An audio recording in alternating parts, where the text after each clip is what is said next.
If you like the content of this channel, consider supporting us by using patreon.com or using Brave Payments. Click below in the description. Ladies and gentlemen, boys and girls, how are y'all doing today? My name is Rex, and this is the Daily Chat Season 3, Episode 4 for April the 24th, 2018. How has everybody been? Yes, we've been gone for a long time. No, not the fact that I haven't been streaming, never missed a day since November, but it's the fact that we haven't done a show in over 3 months, and it feels so weird, right?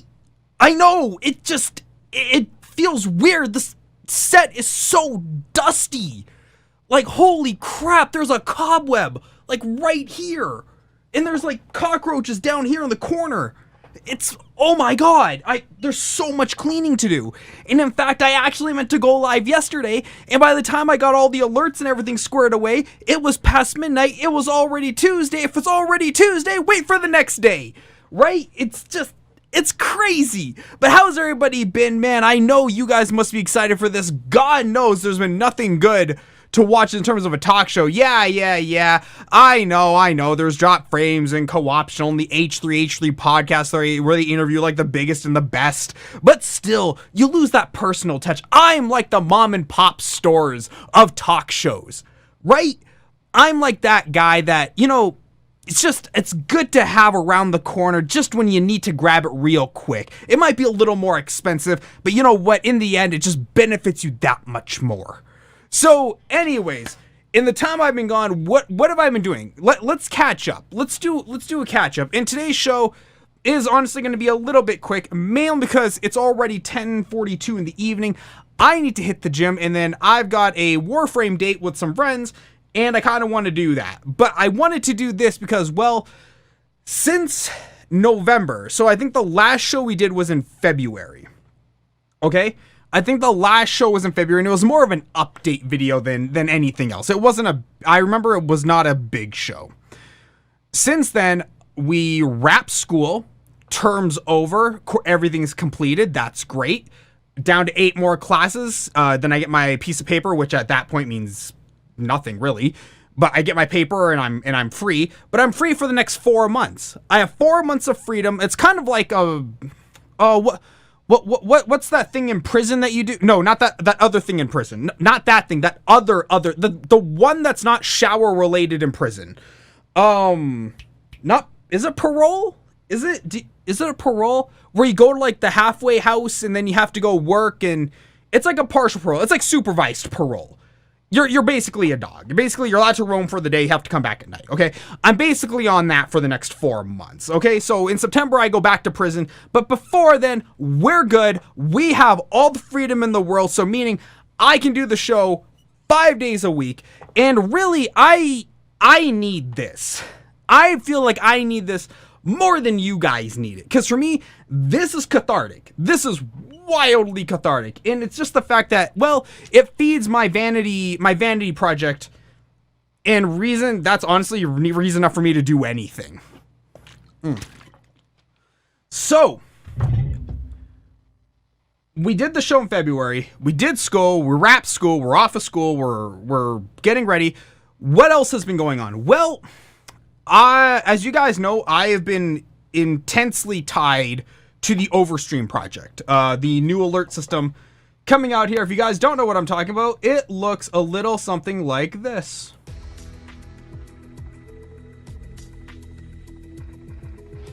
Right? Looks pretty baller. So, the new Overstream 3D alert system I've been intensely tied to. I am personally tied to that project, at full disclosure. If I learned anything from the T. Martin thing, it's you just disclose everything you're part of. Just disclose it, that way they can't come back on you for it. So that has been like my main focus this entire time, is helping get that project up and running and good to go. And it's looking good, guys. It's looking good. If you haven't already checked it out, check it out, man. Overstream.com. You have no reason not to, especially if you're a streamer. If you're a streamer, hell, if you're a streamer, a mixer, a YouTuber, basically those three right now. If you're any one of those three, you should be checking out Overstream.com, man. Next gen, all of this right here. this, everything right here, this is all Overstream right now. I have no like graphic UI on my OBS. This is all being driven by Overstream right now. So check it out. You have no reason not to. And of course, we've made some changes to the new overlay. As you can see up here, we have in the corner, we have a YouTube sub counter. We do want to hit to that 1,000 subscriber mark by the end of the summer. By September, the goal is to hit 1,000 subs. Now, that's actually a big thing that happened, and one thing I never really touched on. I meant to, and I'll be perfectly honest, me getting in front of a camera is not hard once I've started talking. But to get me to turn on the camera is super easy. To get me to open up OBS is super easy. To get me to hit that record button or the go live button, that's kind of where the hurdle goes. There's no stage fright, there's no nothing. I'm just super lazy. So I want to get to that because, well, to get to 1,000 subs means we get our monetization back, we get super chat available, and we get, I think, sponsors available. So we definitely want to aim for the 1,000 sub mark. Just kind of get it going there. So Overstream's done. Goal sub is done. What else have I been doing? Well, like I said, I haven't missed a day since November. So since I took a break from daily chat, I did a Mountain of Smite streams. We did all of Far Cry 3. We did all of Far Cry 4, which we wrapped last night. We had started Far Cry 5. Wasn't super into it because I hadn't beat the other ones, even though they're not tied together as a comprehensive story. I don't know, 3, 4, 5, just felt like I need to play them in order. And I'm glad I did, because it does give you perspective of the mentality and the thinking of the Ubisoft writing staff. It definitely gives you an insight to what they were trying to do. And if I'd played them in the reverse order of 5, 4, 3, you wouldn't get that same appreciation as you would from 3, 4, 5. Like, Voss in Far Cry 3 is just one of the most well-written villains I think in modern game history. It's just so good. Peijon Ming or Asian Ming or Ping Tong Wong or whatever the hell his name is. You can tell they were trying to recapture lightning in a bottle, but it's not the same. You can tell, like, he has his funny lines, and his interaction with you through the game is fantastic. The very end of it, though, is so anticlimactic that it's just kind of... How do I put this with you? Say you're with your significant other, okay? Say you're with your SO. Yeah, you're having a good time, you know, you do your thing, you know, they have their moment, you get your moment, and then you kind of just, while you're just like coming to the very end, you're just rolling off, you all of a sudden pop a fart, throw her in, Dutch oven the whole thing, and just ruin it. That's basically what happened with the end of Far Cry 4. They Dutch ovened me in Far Cry 4. And I wasn't super thrilled about that. And I've heard the ending of Far Cry 5 isn't that good. Yo, what's up, Isaac? How you doing, man? I heard the ending of Far Cry 5 is not that good. So, you know, we're gonna kind of play it by ear, I suppose, and just see if we want to do anything with it. If it's not good, we're kind of just going to abandon it. If it's good, we'll keep going with it. We'll see how it plays out. And outside of the Far Cry games, have I played anything else? We started Assassin's Creed way back in December. We quit that pretty much immediately. That game was just trash. We also played... Oh, yes! My friends, after 2 years of me ragging on them, have finally got me back into Warframe. Or not even back into Warframe. They finally got me into Warframe. And I've been playing that game religiously. Just moved 2 or 3 weeks. Oh, damn. Finally settled in with internet. That is awesome, Isaac, man. Where did you move to? If you can say, if you're in a Black Ops location, don't say anything, man. And if you're in one of those, like, places, you know, where you can't say where you are, but you need to say where you are, blink twice, okay? And we'll send you help. We got you. Weeks ago? Yeah, man, I bet. Yeah, so I've been playing Warframe. Warframe is fun. It's definitely better than the earliest version of it that I played way back in like 2013, 2014, whenever it originally came out. I was playing it and it wasn't very good back then. It was honestly a trash game. But God bless the community, not the developers. God bless the community that propped that game up, supported that game, and saw the potential of what it could become. Because, oh my God, it's so good now. If you are like an MMO person, like a World of Warcraft, WildStar, EQ Online, if you're one of those kind of people, but you don't want to pay the sub, or you're off and you have a family, but you want something to feed that itch, feed that need. Like, get in there, Billy. Like that kind of, you have that hunger in you to waste your time on something stupid. Warframe is perfect. Can't recommend the game enough. Warframe, that, I know that might sound insulting, but Warframe, that is the biggest endorsement I can give to something, especially for somebody who came off of World of Warcraft. That it feeds the addiction. There's crafting, there's farming, there's raids, there's DPS, there's dots, there's hots, there's everything you need. Just get in there. Same state, beyond Old State. Oh, okay. Well, there you go, man. You're out in Arizona. As long as you're happy, man. As long as you're happy, that's all I care about. So we did that. And now, that was really all we did for gaming, was Warframe, Smite, and the Far Cry series. After that, I don't really know what else to play. We're going to do Far Cry 5. And I'm tinkering with the idea of a Dragon Age Origins playthrough. I'm like batting the idea around like a cat with a ball of yarn. I know. Battle Royale is like blowing it up right now. And I know that's your first thoughts of, Rex, you should play Battle Royale. You're a brown Adonis. You have the speed and the reflexes of a cat on crack. But I don't know, man. It makes me too twitchy. Not the platform, the physical deform, or whatever you call it. It makes me just too twitchy, man. I keep getting paranoid that like I hear like grass rustling in the background from like I'm 10 miles away. Like I'll be like sitting behind a house and all of a sudden I hear like shh, shh, shh, shh, and I'll just stop like, what was that? Who? Where? What? Whoa. And like, I'll look around me, mountains as far as the eye can see. But I swear to God, I heard a branch crack. I know I heard it. And PUBG, I will openly admit this. PUBG, trash game. Bought the collector's edition. Never got my collector stuff. Not bitter though. But bought the collector's edition. Still played it. Still hated it.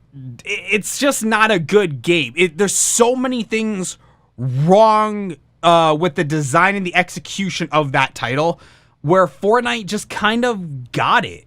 Fortnite nailed it.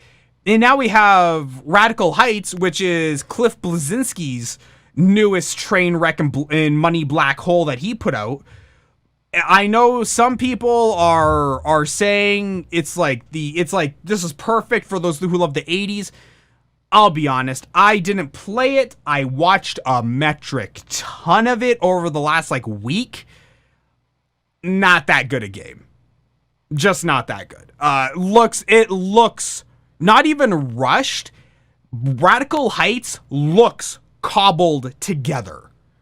Like, if you look close enough, I'm pretty sure between the pixels you can see the stitching of where they cobbled this game together. It's just not that good of a game. Gotta go. Take it easy, man. So, there's been that train wreck. And I know we have a bunch of other games coming out. God of War just came out. I watched in one sitting, I went to bed. I got up and finished watching it. But, type in chat what that games are called. Yeah, I definitely will. Never mind her. There you go. But yeah, I watched the whole thing. God of War, great game. I love God of War as a title. Is it a game I would personally play? No. Why? Not because I hate the game. I think God of War is a fantastic title. In fact, I own it for the PSP that's sitting in my garage somewhere. But it's the fact that I don't like boss battles. I am not a boss battle person. Never have been. You can say it like, Oh, Rex doesn't want a challenge. And to some degree, you're kind of right.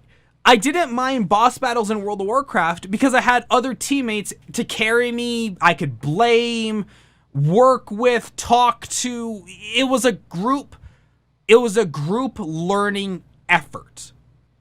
But whereas it's just me, I'm anal retentive enough where I refuse to give up on something, so I won't stop if I keep wiping. But at the same time, though, I will hate every single minute of it, and I just don't feel like putting myself through that kind of hassle, if that makes any sense to you. Like, I just don't want to have to go through the learning curve to start off with. I just want to play my stories. I just want my stories. Okay? Cool. Now, this show has never been about gaming. Never has been. Gaming to this show is an afterthought. We're all about the tech. We're all about the business. And we're all about how it affects, to some degree, you, but primarily me. We care more about me than we do about you.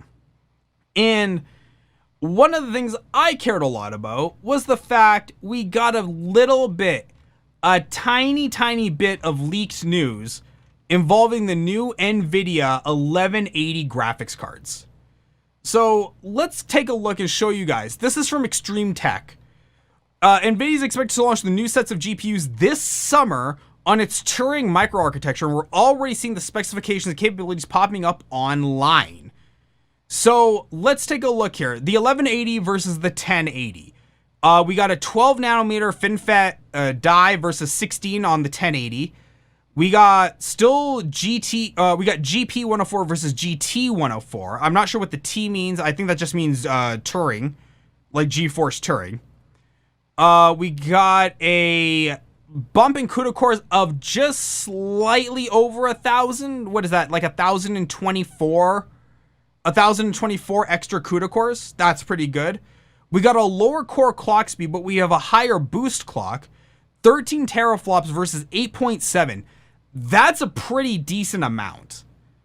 That is a pretty good amount of increase.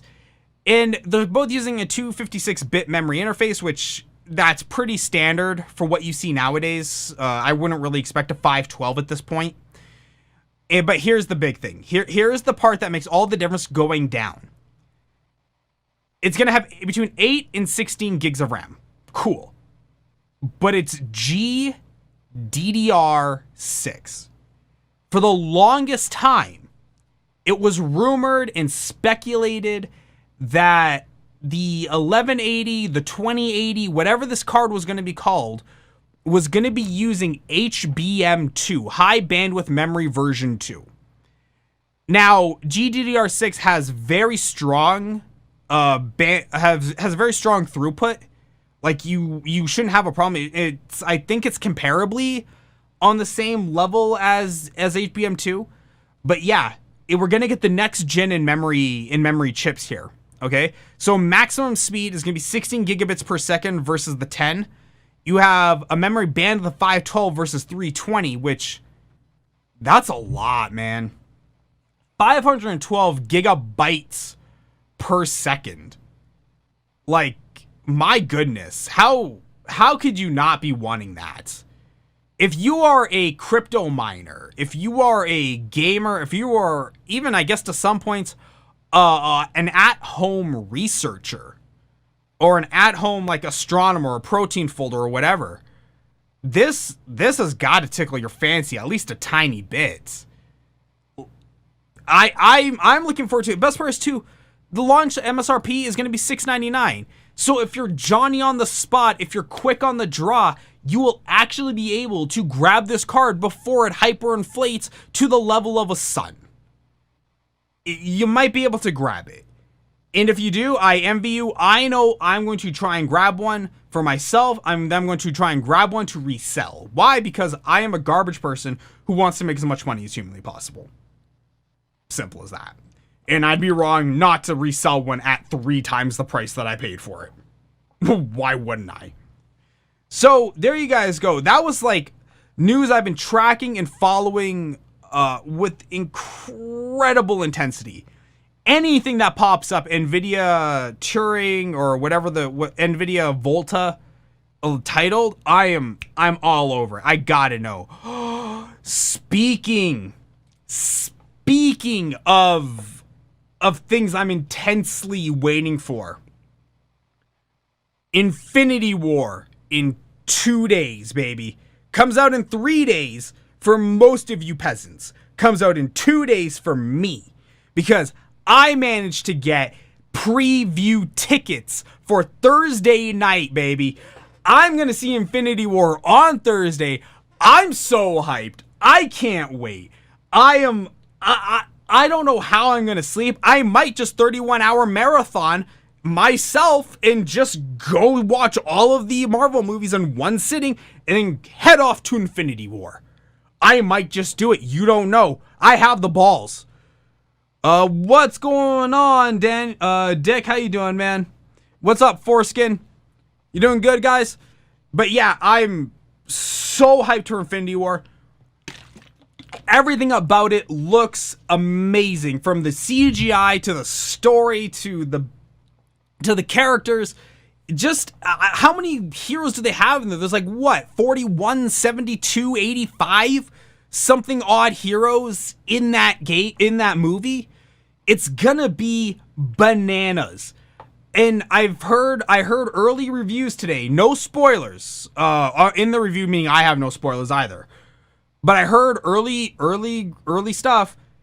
It is beyond awesome. It's like a roller coaster of emotions. And if that's what you're down for, if you're in for a well-built story with good action scenes, man, Infinity War is where you want to be on Friday night. That is where the hype train is going to live for the whole weekend. I am going to go out on a limb here, okay? I'm going to go out on a limb. I'm going to project opening weekend for Infinity War. I'm going to project between $180 million to $195 million. That's right. I'm doing a spread of $15 million. I'm just going to spread that out because you never know. Some places might do midnight showings. If you're a theater and you're not doing midnight showings, you're just wrong. You are just so unbelievably wrong. You pay your workers extra. You get those asses in those seats. But yeah, I'm projecting $180 to $195 million for Infinity War on opening weekend. And I have every feeling... Wait, did I say opening weekend? Oh, shoot. No. Not opening weekend. My bad. No. Not opening weekend. That's way too low. I mean for like the opening day. I'm talking opening day, 180 to 195 million. Opening weekend, I'm projecting $500 million. If it comes out on Friday night, okay? Or actually, no, it technically comes out Thursday because I'm seeing it Thursday. So if you go from Thursday to Sunday at 11:59 p.m., I am projecting $500 million for that movie, give or take, say 500 million, give or take, or say $5 million. Give or take, say 1% of the spread. Okay? That's what I'm projecting. Want to come to the movies with me? Yeah, man, if it's Infinity War, I will see that movie on a revolving track. I really cannot wait. Takes over Captain America's throat. Dude, he should. He should, because Steve Evans is done with the series after between number 3 and number 4. Steve Evans says he's walking, or Chris Evans, whatever the hell that guy's name is, he's walking away. Tony Stark is walking away. So if those two are walking away, those two are going to basically Undertaker it on the way out the door. So yeah, I would expect Bucky Barnes because they have to launch Gen 2 of the Marvel Cinematic Universe. They have to get it ready to go. And the people you're going to be looking at to take over are Bucky Barnes. You're going to be looking at the Falcon, Black Panther. Who else is there? Vision, Red Scarlet Witch. You're going to be looking at a lot of those characters to take over Gen 2. And that's a whole different ball of wax when you're talking about, is it going to succeed or not? Will it succeed? Of course it will. It's Marvel. But are those characters solid enough to carry the next generation of the universe? That's up for debate. That's not something I feel comfortable really right now critiquing because I'm not a big enough comic book nerd to know about those characters. But at the same time, though, from what I've seen on screen, I don't feel like Gen 2 is going to live up to Gen 1. They feel like ancillary characters. They feel like afterthought characters. They feel like sidekicks. If they were going to launch, say, Phase 2 as the Teen Titans universe, I know it's DC, shut the hell up. If they launch it as the Teen Titans universe for the second part, okay, that's cool. I see that. I get that. I'm on board with it. But if they're going to try and launch these characters as a standalone next step to Tony Stark, to Steve Rogers, to Bruce Banner, I'm sorry. I just don't see it. I just don't see it. Ultron would have made a better step for the second gen of the universe than Falcon, Vision, and all the other characters that I mentioned earlier. I just don't get it. But yeah, of course we're already expecting some deaths. And in all honesty, I'm just gonna throw this out there. Take it with you as a grain of salt, but based on what I know about the business of what's happening, I'm anticipating Tony Stark being killed in number 3 and Steve Rogers or Captain America being like knocked out of the picture until number 4.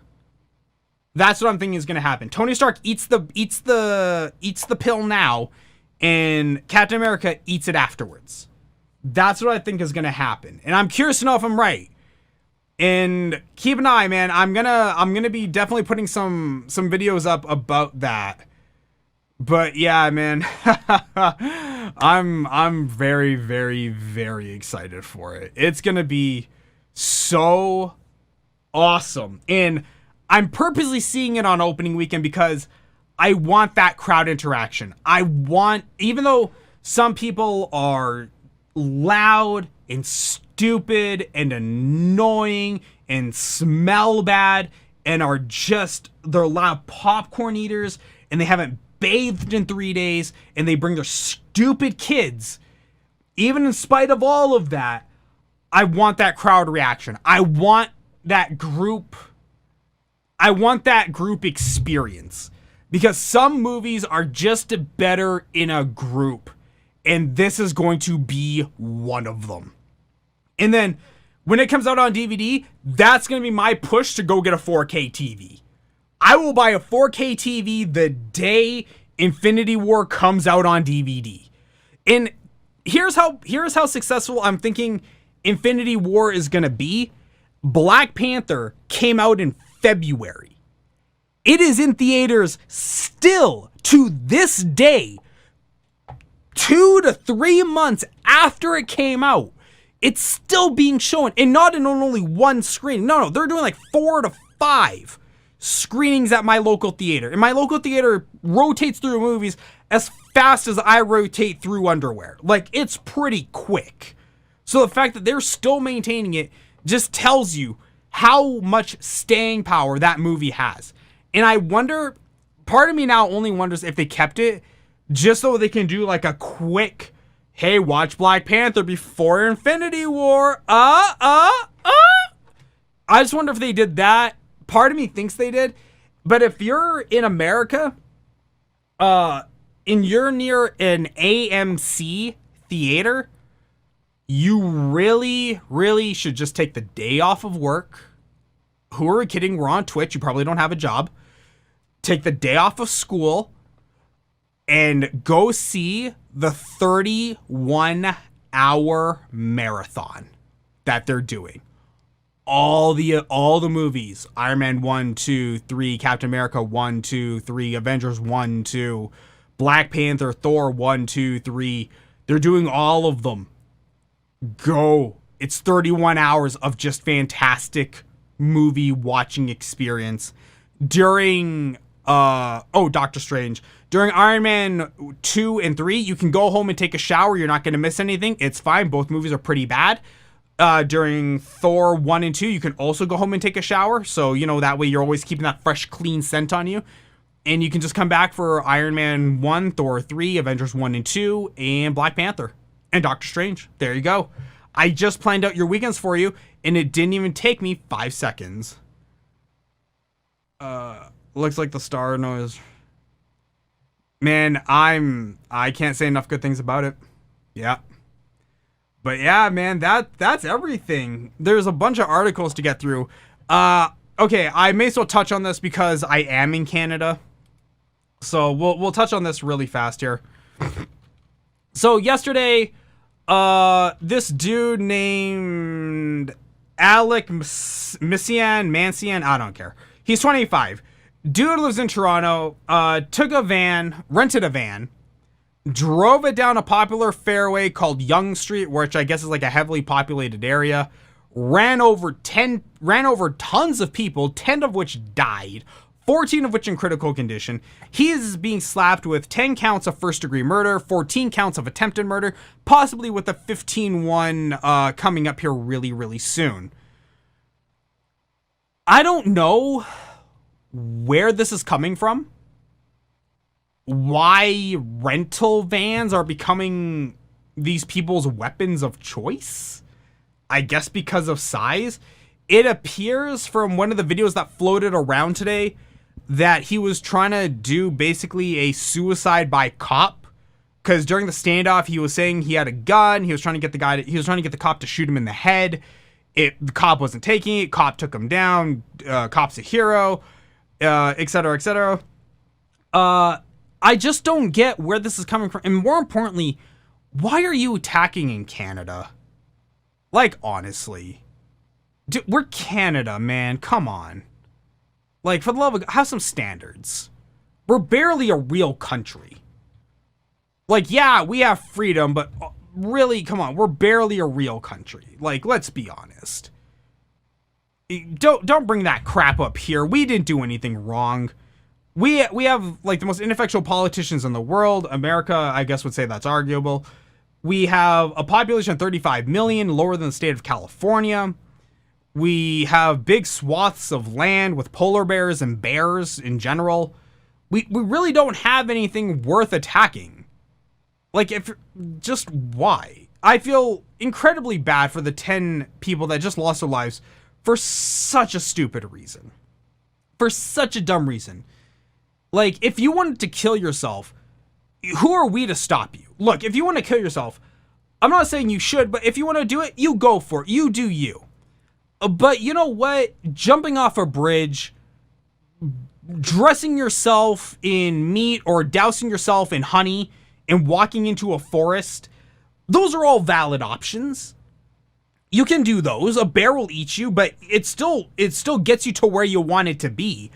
But you didn't have to attack, a pack of innocent bystanders just because you wanted the cop to kill you. Now, they haven't said that this is terrorism in Canada. They've said that nothing about this would lead them to believe this was a terrorist attack. But at the same time, though, it's hard to look at this and say it doesn't look and sound like a terrorist attack. It sure as hell does. And of course, our weak and ineffectual Prime Minister Justin Trudeau goes out on national television and just gives like the lamest reading of a speech you could possibly ever have said. Dude sounded like a huge cuck. Definitely doesn't sound like a leader of a nation. Okay, it sounded like really like a minister trying to just muster words together. But it's a thing that's happening in Canada. It's basically dominating the headlines. 3 weeks ago, we had a bus crash, which is horrific. I feel just as bad for that. I'm not going to say something stupid like thoughts and prayers, because really, that does nothing. Whether I'm thinking of families or not, it does nothing for anyone. It's just a sentiment to make you give yourself like warm, fuzzy feelings. But we had that 3 weeks ago. We had this week. It's just, I don't know, something about Canada just doesn't feel right, seeing this much tragedy in such a short time.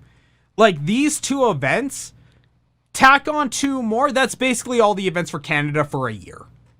We get about 4 big ones a year. America gets about 4 big ones per hour, but we're a small nation, so we don't expect as much. And yeah, I feel bad, but that's what happened. He drove down Yonge Street, ran over tons of people. People were flying. It was horrific. Feels bad. Pity Canada doesn't have capital punishment, because this guy really deserves to either be killed by a chair, a firing squad, a needle, or just straight up lynched. I'm sure everyone involved would love for that last option to be the one we go with. Okay, guys, I'm going to wrap it up there. So, thank you so much for tuning in. If you guys like this, please do hit the subscribe button on the YouTube channel. We're trying to get to 1,000 followers so we can get our monetization back. That would just be fantastic. If you like this, you can follow me live on Twitch TV. You can find all the links in the description box down below, or in the panels down below if you're watching this live. Other than that, man, I've been Arif. This has been Daily Chat Season 3, Episode 4. Thank you so much for tuning in. Ladies and gentlemen, we're back. I will see everyone tomorrow for some more news, more tech, more business, and more talking about Infinity War, because guess what?